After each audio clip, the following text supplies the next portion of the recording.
विद्यार्थीगण, तो आज फिर आ गए आप लोगों के लिए कुछ नया लेकर के। सांतत्य और अवकलनीयता नया चैप्टर है और ये कैलकुलस का है। वेरी वेरी इम्पोर्टेंट है। इससे एग्जाम में 44 नंबर का पूछा जाता है। तो आज कैलकुलस आप लोगों को शुरू कर रहे हैं। चैप्टर का नाम है सांतत्य तथा अवकलनीयता, जिसमें सबसे पहले आपको संतता पढ़ना है।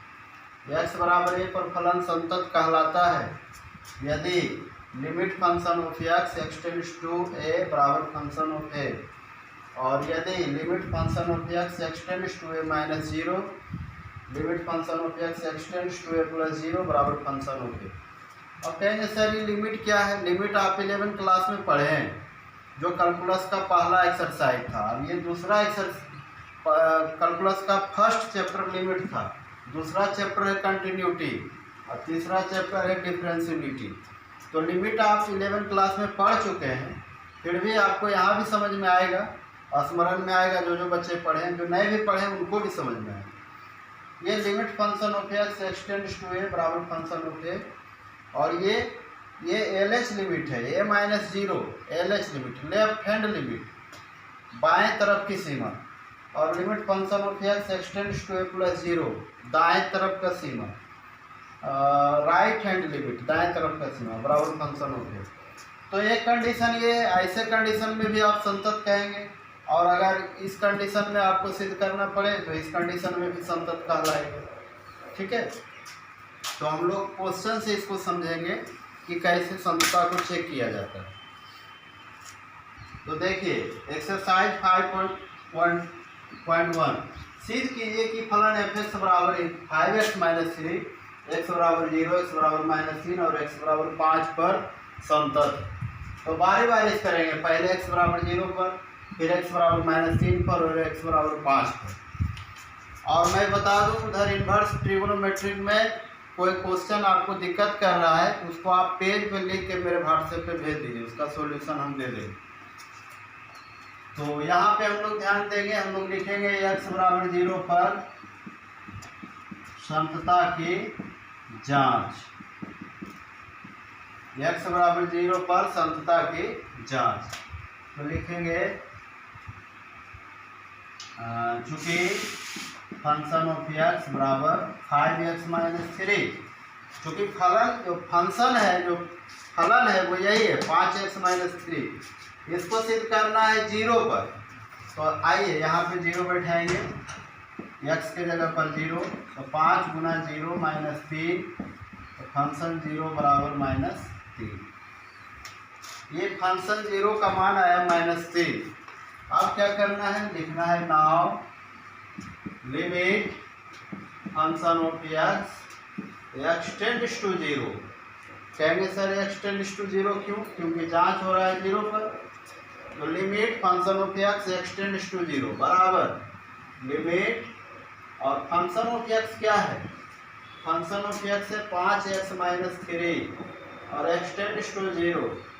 अब x के जगह पर 0 रखेंगे, तो 5 गुना 0 माइनस 3 बराबर क्या आ रहा है? माइनस 3, क्योंकि 5 गुना 0 0 माइनस 3 है। तो देखिए limit function of x x tends to 0, इसका मान भी माइनस 3 और इसका मान भी माइनस 3। तो लिखेंगे अब now limit function of x x tends to 0 बराबर फंक्शन ऑफ 0, यानी ये दोनों बराबर हो गया।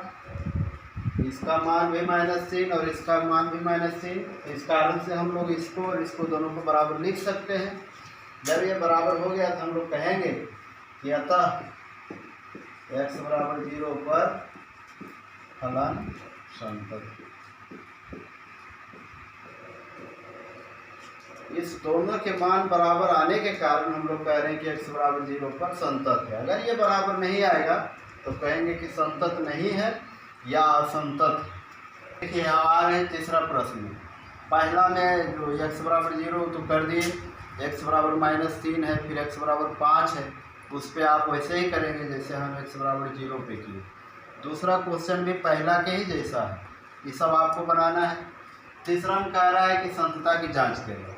इसमें कुछ दिया नहीं है, सिर्फ फलन दिया है। वहाँ पहला नंबर में आप देख रहे हैं x बराबर 0 है, x बराबर -3 है, x बराबर 5 है। इसमें x बराबर कुछ भी नहीं है, तो कुछ भी नहीं है तो इसको ऐसे करना है। इसके बटा में नहीं कुछ तो एक, तो लिखेंगे कि चूँकि x के सभी वास्तविक मानों के लिए फंक्शन ऑफ x परिभाषित है, इसीलिए x के सभी वास्तविक मानों पर फंक्शन ऑफ x संतत फलन है। बटा में यहाँ 1 दे देंगे। 1 बटा में आने से वो x के सभी वास्तविक मानों के लिए परिभाषित हो जाता है। वास्तविक मान रियल नंबर, कोई भी इसमें रियल नंबर बैठाएंगे तो वो परिभाषित होगा। और ये इसका कारण क्या है कि बटा में क्या है, 1 है, तो 1 का मतलब हो गया कि परिभाषित है। लिख देंगे x के सभी वास्तविक मानों के लिए फंक्शन ऑफ x परिभाषित है। x के सभी वास्तविक मानों पर फंक्शन ऑफ x संतत फलन।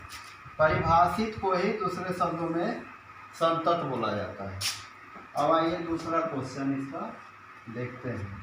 फंक्शन ऑफ x बराबर दिया हुआ है 1/x - 5। दूसरा फंक्शन है फंक्शन ऑफ x बराबर 1/x - 5। तो लिखेंगे कि फंक्शन ऑफ x परिभाषित होगा, फंक्शन ऑफ x परिभाषित होगा यदि x - 5 is not equal to 0।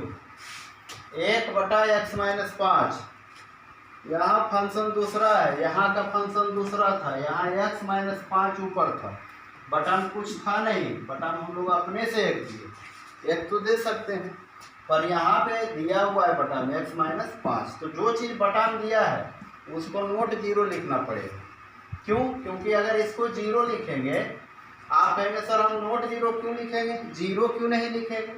अगर आप 0 लिखेंगे तो बटा में 0 आने से इन्फिनिटिव हो जाता है। अगर x - 5 को आप 0 लिखते हैं तो बटा में 0 आता है, तो वो इन्फिनिटिव हो जाता है। और इन्फिनिटिव को अपरिभाषित बोलते हैं, और यहाँ हम क्या लिखे हैं, परिभाषित। तो परिभाषित होने के लिए बटा में आप 1 दे सकते हो, 2 दे सकते हो, 3 दे सकते हो, मैंने 0 छोड़ के कुछ भी दे सकते हैं परिभाषित के लिए। इसीलिए हम यहाँ लिखे x - 5 is not equal to 0। 0 मना कर रहे हैं। अब x is not equal to 5 हो जाएगा, क्योंकि -5 0 तरफ जाएगा तो +5 हो जाएगा।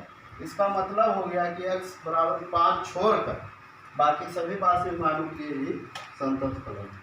ध्यान दीजिए, x is not equal to 5, -5 को इधर लाए तो x is not equal to 5 आ गया। तो इसका कहना है कि x बराबर 5 को छोड़कर, क्यों छोड़ेंगे भाई, क्योंकि x is not equal to 5 है, x 5 के बराबर नहीं है, सब बोल रहा है, इसलिए x बराबर 5 को छोड़कर x के से सभी वास्तविक मानों पर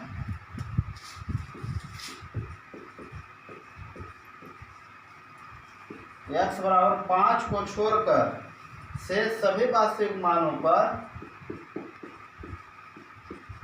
फलन क्या है, संतत।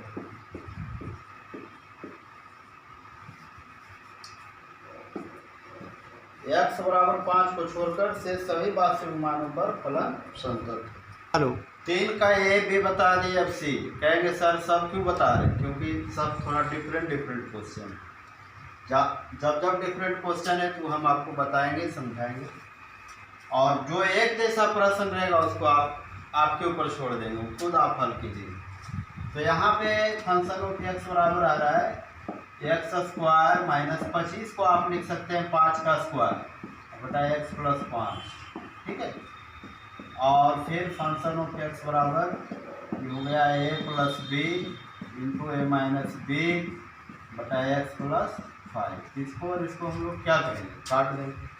काटने के बाद फंक्शन ऑफ x बराबर क्या बचता है, x माइनस 5। इसके बटा में नहीं कुछ तो एक है। अब एक है तो आप लिख सकते हैं कि x के सभी वास्तविक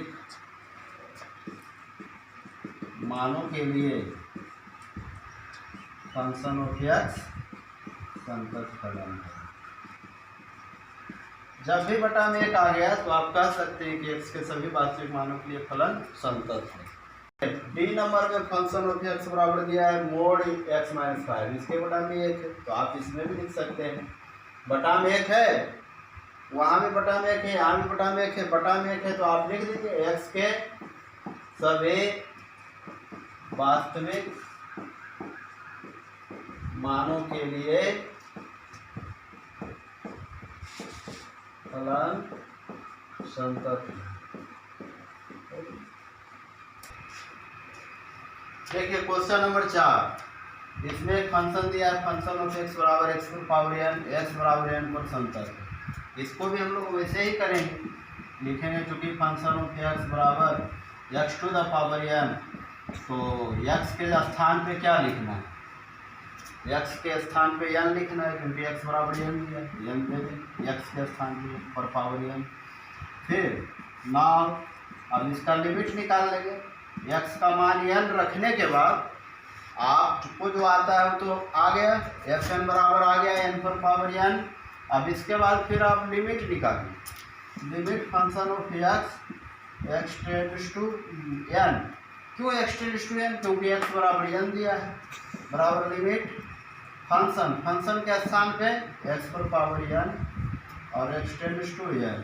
अब जहाँ x है वहाँ n लिखा, n पर पावर।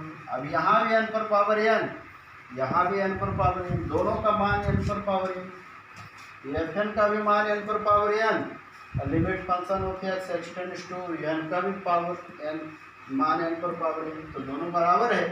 तो लिखेंगे चूंकि limit function of x tends to n बराबर फंक्शन ऑफ n, और ये प्रूव हो गया। आप कह सकते हैं कहता है x बराबर n पर फलन क्या है, संतत है। क्यों संतत है भाई? क्योंकि दोनों का वैल्यू बराबर है। जब दोनों वैल्यू बराबर आएगा तो संतत कहेंगे।